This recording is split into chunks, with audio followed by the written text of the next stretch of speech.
Lecture du livre du prophète Isaïe. Mon serviteur réussira, dit le Seigneur. Il montera, il s'élèvera, il sera exalté. La multitude avait été consternée en le voyant, car il était si défiguré qu'il ne ressemblait plus à un homme. Il n'avait plus l'apparence d'un fils d'homme. Il étonnera de même une multitude de nations.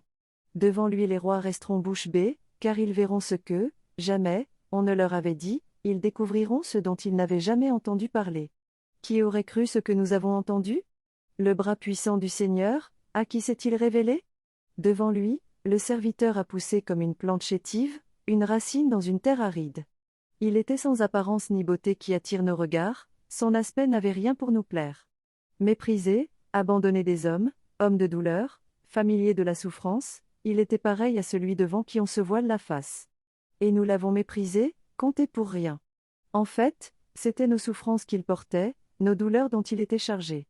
Et nous pensions qu'il était frappé, meurtri par Dieu, humilié. Or, c'est à cause de nos révoltes qu'il a été transpercé, à cause de nos fautes qu'il a été broyé. Le châtiment qui nous donne la paix a pesé sur lui, par ses blessures, nous sommes guéris.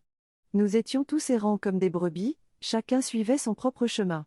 Mais le Seigneur a fait retomber sur lui nos fautes à nous tous. Maltraité, il s'humilie, il n'ouvre pas la bouche, comme un agneau conduit à l'abattoir, comme une brebis muette devant les tondeurs, il n'ouvre pas la bouche. Arrêté, puis jugé, il a été supprimé. Qui donc s'est inquiété de son sort? Il a été retranché de la terre des vivants, frappé à mort pour les révoltes de son peuple. On a placé sa tombe avec les méchants, son tombeau avec les riches. Et pourtant il n'avait pas commis de violence, on ne trouvait pas de tromperie dans sa bouche. Broyé par la souffrance, il a plu au Seigneur. S'il remet sa vie en sacrifice de réparation, il verra une descendance, il prolongera ses jours, par lui, ce qui plaît au Seigneur réussira. Par suite de ses tourments, il verra la lumière, la connaissance le comblera. Le juste, mon serviteur, justifiera les multitudes, il se chargera de leurs fautes.